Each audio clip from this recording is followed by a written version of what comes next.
बिना लामा फेरा के, बिना रेकी हीलिंग के अपना ब्लैक मैजिक कैसे दूर करें, आज के वीडियो में यही बताने वाली हूँ।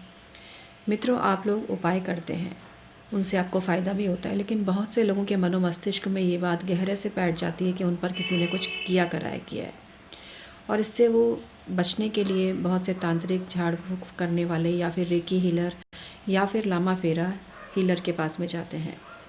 लामा फेरा हीलिंग इन दिनों काफ़ी पॉपुलर हो रही है, लेकिन इसमें सबसे बड़ी चीज़ है कि हम जब भी कोई काम करवाते हैं किसी से, अगर उसमें कुछ इन्वेस्टमेंट होता है सामान का और वो हमसे उसके हिसाब से फ़ीस ले तो समझ में भी आती है।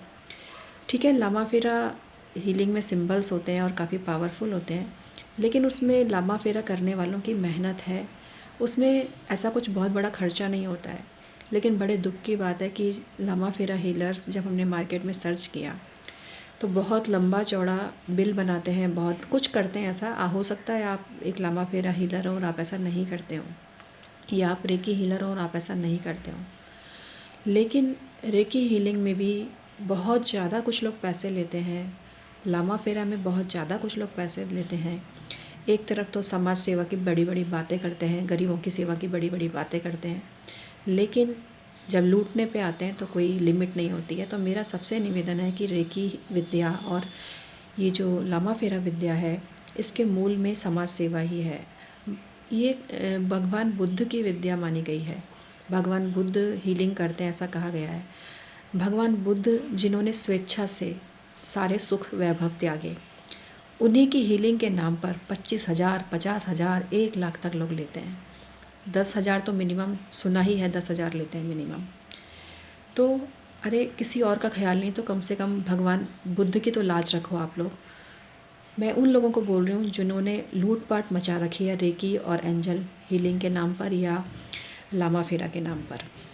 सब ऐसे नहीं है, हो सकता है आप भी ऐसे में नहीं है, और आप अगर ऐसे नहीं हैं तो आप अपने पे लेना भी मत, नहीं तो चोर की दाढ़ी में तिनका, बुरा उसे ही लगता है जो ऐसा करता है। तो मेरा यही निवेदन है कि जिस तरह से हमने ज्योतिष की भी काफ़ी फ़ीस कम कर रखी है, उसी प्रकार से लामा फेरा हीलर, रेकी हीलर बहुत न्यूनतम चार्जेस में लोगों की सेवा करें।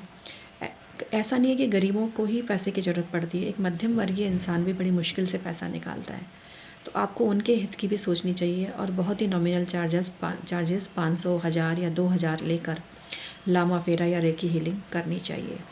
तभी उन महान पुरुषों को हम सच्ची, उनके प्रति जिसको बोलते हैं आदर्श स्थापित कर पाएंगे। क्योंकि डॉक्टर उशुई या जो लामा फेरा हम जिनके नाम पर करते हैं, गौतम बुद्धा भगवान के नाम पर, वो सांसारिक भावों से विरक्ति लिए हुए व्यक्ति थे और तभी वो इतनी एनर्जी को अपने अंदर संयोजित करके रखे हुए थे। तो एक तरह से ये उनका उपहास है अगर उनकी आड़ में आप लामा फेरा हीलिंग करते हैं और रेकी हीलिंग करते हैं और बहुत ज़्यादा पैसे लेते हैं। बहुत नॉमिनल चार्जेस में ये काम किया जाना चाहिए जिससे कि इस विद्या का ज़्यादा प्रचार प्रसार हो सके। क्योंकि जैसे ही कोई किसी लामा फेरा हीलर के पास जाता है, भाई मैं तो 25,000 लूँगी, मैं तो 10,000 से कम में तो मेरा फ़ीस ही नहीं है। कुछ लोग तो ये भी कहते हैं कि फ़ीस है ना, मुझे आगे से इंट्यूशन होते हैं फ़ीस के। इंट्यूशन क्या होते हैं? वो देखते हैं आदमी कितनी बड़ी गाड़ी में आया है, उसके हिसाब से इंट्यूशन उनको आते हैं। मतलब उनको लगता है कि ये तो 50,000 आराम से दे सकता है, तो वो उनके इंट्यूशन में 50,000 आ जाएगा। तो इस तरह से ना करें, किसी भी विद्या की गरिमा को बना के रखना ज़रूरी है। इसके अलावा कुछ लोग सिर्फ मार्केटिंग करने के लिए वीडियो बनाते हैं। अरे लामा फेरा, आप इसका प्रचार प्रसार करो, रेकी का प्रचार प्रसार करो, जिससे हर व्यक्ति इससे लाभ उठा सके। इसकी फ़ीस सिखाने की बहुत कम रखो, जिससे हर कोई इसको सीख सके, इस विद्या का के द्वारा अपने गुणों का विस्तार कर सके, अपनी पॉजिटिविटी को क्रिएट कर सके, ब्लैक मैजिक को दूर कर सके। ठीक है, ये मेरा एक भूमिका थी। अब मैं आपको बताती हूँ बिना इनके ही आप कैसे दूर करें अपने अंदर का ब्लैक मैजिक। अगर आपको लगता है, कई लोगों को ये हो जाता है भ्रम कि उन पर किसी ने कुछ किया कराया है। हमेशा ऐसा नहीं होता है, कभी कभी ऐसा होता है। एक्चुअली जिनके सूर्य और चंद्रमा कुंडली में काफ़ी कमज़ोर होते हैं और पाप ग्रहों का काफ़ी प्रभाव होता है, उन लोगों के मन में इस तरह की बातें बार बार आती हैं। क्योंकि उनके जो ग्रह हैं वो उनको जीवन में सफलता नहीं दे रहे हैं और उनके मन में आता है कि किसी ने कुछ कर दिया है। कई बार ऐसा होता भी है, कोई कुछ कर भी देता है, क्योंकि बहुत सी क्रियाएं होती हैं, इनसे हम इनकार नहीं कर सकते। लेकिन हर बार ऐसा हो आवश्यक नहीं है। जिस तरह से कि किसी के अंदर देवी देवता आते हैं या वो हर किसी के अंदर नहीं आते, कुछ लोग सच्चे होते हैं, कुछ लोग झूठे होते हैं। तो आप अपना ब्लैक मैजिक कैसे दूर करें, आप अपने ऊपर किया कराए कैसे दूर करें, इसके कुछ मैं आपको तरकीब बता रही हूँ जिनको अपनाने से निश्चित रूप से आपको फ़ायदा होगा। पहली चीज़ है, सूर्य को जल डेली चढ़ाना चालू कर दीजिए। रविवार के व्रत करना रेगुलर चालू कर दीजिए। उस दिन नमक और अनाज बिल्कुल मत खाइए। पूर्णिमा के दिन अगर व्रत कर सके तो बहुत बढ़िया है। चंद्रदेव को कुछ देर छत पर बैठकर जब फुल मून हो और उसके आसपास के 1-2 दिनों में निहारा करें।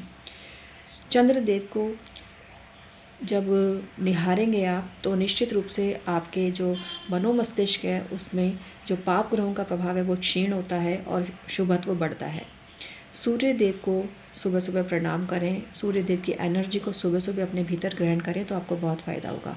स्नान के पानी में थोड़ा सा नमक डालें, थोड़ी सी फिटकरी डालें और थोड़ी सी हल्दी डालकर स्नान करें तो आपको बहुत ज़्यादा फ़ायदा मिलने लगेगा कुछ ही दिनों में। इसके अलावा आदित्य हृदय स्त्रोत का पाठ डेली कर लें, ये आप नोट कर लो। आदित्य हृदय स्त्रोत का पाठ डेली करना है। इसके अलावा हनुमान बड़वानल स्त्रोत का पाठ डेली करना है।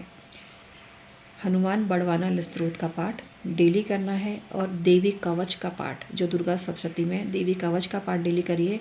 कैसे भी अलामला हो, कैसा भी तंत्र प्रयोग हो, कैसे भी भूत प्रेत हो, सिर उठा के भागेंगे, कभी आपके सामने कुछ भी नहीं आ पाएगा। आपके अंदर इतनी एनर्जी आप महसूस करेंगे, इतनी शक्ति आप महसूस करेंगे। तीनों चीज़ें इतनी चमत्कारी हैं, अनुभूत हैं, आजमाई हुई है। कोई किंतु परंतु, कोई क्वेश्चन मार्क नहीं है इन पर। आप ये ज़रूर करके देखिए, इससे आपको फ़ायदा मिलेगा। इसके अलावा सात्विक आहार लें और किसी के भी घर पे कुछ ना खाएं, सिर्फ अपने ही घर का बना हुआ भोज्य पदार्थ ग्रहण करें। ऐसा करने से आपको बहुत ज़्यादा फ़ायदा मिलेगा। काले रंग के कपड़ों का प्रयोग बिल्कुल बंद कर दें। काले रंग के कपड़ों का प्रयोग नहीं करना है आपको। इसके अलावा कोई भी सौम्य कलर जिसको पहनकर आपको अच्छा फील होता है वो रंग पहने। कोई कुछ भी कलर आपको समझ में नहीं आ रहा है तो पीला रंग बहुत अच्छा है, पीला रंग पहने। इसके अलावा थर्ड आई मेडिटेशन करें। अपनी दोनों भौहों के बीच में ध्यान केंद्रित करें और ओम का उच्चारण कुछ देर करें। ऐसा करने से किसी प्रकार की बला आप पर नहीं ठहर सकती है। आपका ऑरा खुद इतना मजबूत हो जाएगा, ना कुछ रेकी कराने की ज़रूरत है, ना लंबा फेरा कराने की ज़रूरत है, ना कहीं पैसे बर्बाद करने की ज़रूरत है। बस थोड़ा सा समय देना है अपने आप को। बिना कुछ किए ही सब कुछ सही होने लगेगा और ज़िंदगी में सुखद बदलाव को महसूस करेंगे और आपका खुद देखना अच्छा वक्त चालू हो जाएगा। आपके पास इतना पैसा आएगा, सब कुछ संभव हो जाएगा इतना करने मात्र से ही।